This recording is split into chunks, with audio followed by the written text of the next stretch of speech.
न्यायालयाच्या निर्णयानुसार मुख्यमंत्री साहेबांना पत्र दिलं आणि त्यांनी पत्र दिल्यामुळं महाराष्ट्रातल्या जवळपास 7 आमदारांनी मुख्यमंत्री साहेबांना पत्र दिलं आणि त्या 7 आमदारांना मार्गदर्शन तुमचं लाभलं साहेब. तर आमची एक आता अशी विनंती आहे की तुम्ही आमचं एकच म्हणणं आहे की मागचं तुम्ही जे दिलं त्याचं अभिनंदन. आता या सर्व आमदारांना तुम्ही एकत्र घेऊन हा आमचा प्रश्न 2005 नियुक्त कर्मचाऱ्यांचा मार्गी काढावा आणि त्याचं पुढाकार तुम्ही घ्यावा सर्वांची आमची विनंती आहे.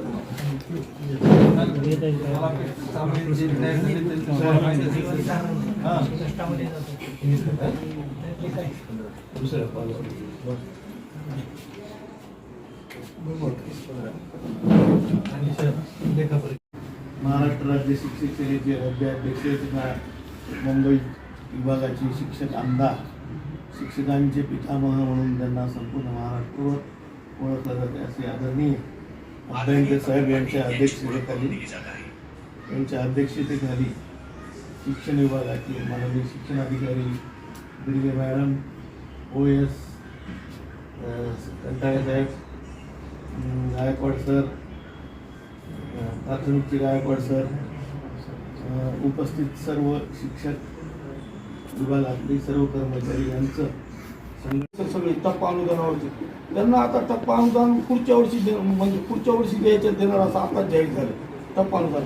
पण त्याच्यात काय होते सर, जे पाठीमागे राहिले त्यांना NPS खातं आत्ताच उघडायला लावलं तर त्यांचं कारण रखडतच चाललं सर. टप्पा अनुदान त्यांचं भविष्याची प्रश्न तयार होईल. NPS ज्या टप्प्यावर आहे त्या टप्प्यावर काढायला जर त्यांना मान्यता मिळाली NPS ज्या आहेत 40 असेल तर 40, 60 असेल तर 60, तर सरकारने त्या प्रमाणात हिस्सा दिला तर ते भविष्य सुरक्षित होईल सर. हा एक दुसरा मुद्दा.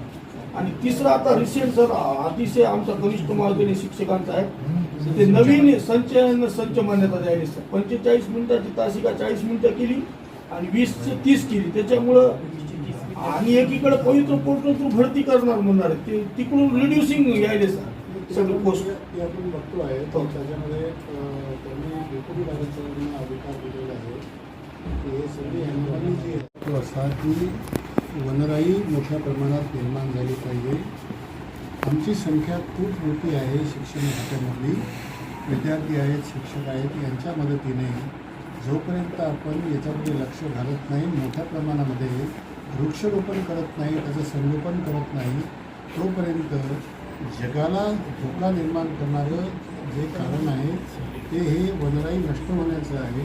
हे जोपर्यंत आम्ही याच्यामध्ये लक्ष घालत नाही तोपर्यंत आमचा प्रश्न भारताच्या कोणता तरी कमीत कमी हा सोडवला जाऊ शकत नाही. आणि म्हणून या सर्व शिक्षकांना प्रोत्साहित करण्याच्या दृष्टिकोनातून माझा हा दौरा. दुसरा उद्देश जो होता तो हा की आपल्या या तिन्ही जिल्ह्यांमध्ये शिक्षकांचे प्रश्न अनेक वर्षापासून प्रलंबित आहेत. ते तुम्ही आता बघितलं असेल शिक्षणाधिकाऱ्यांकडे विषय आपण मांडले जातात. त्या प्रश्नांच्या बाबतीत COंकडे दोन्ही शिक्षणाधिकाऱ्यांना आणि अन्य अधिकाऱ्यांना बोलावून त्यांच्यासमोर या सगळ्या प्रकरणांचा आढावा घ्यावा आणि त्या शिक्षकांना या ठिकाणी जाग्यावर अगदी सोल्युशन मिळावं, त्यांच्या त्या शंकांचं आणि प्रश्नांचं निराकरण व्हावं या दृष्टिकोनातून हा दुसरा उद्देश आमच्या या निर्णयाने होता. तिसरा पदवीधर मतदारसंघ आहे. पदवीधर मतदारसंघामध्ये आमची नोंदणी अजूनपर्यंत पुन्हा कमी आहे. एवढा मोठा फोर्स, कारण मराठवाड्यामध्ये शिक्षक सेना ज्या मजबूतीने उभी आहे एवढ्या कोणत्याच विभागामध्ये नाही. असं असतानासुद्धा या ठिकाणी आमची मतनोंदणी जर कमी होत असेल तरी चिंतेची बाब आहे. म्हणून आमच्या सगळ्या लोकांना जेवढे काही पदाधिकारी आहेत, कार्यकर्ते आहेत, मोठ्या संख्येनं शाळांमध्ये आहेत.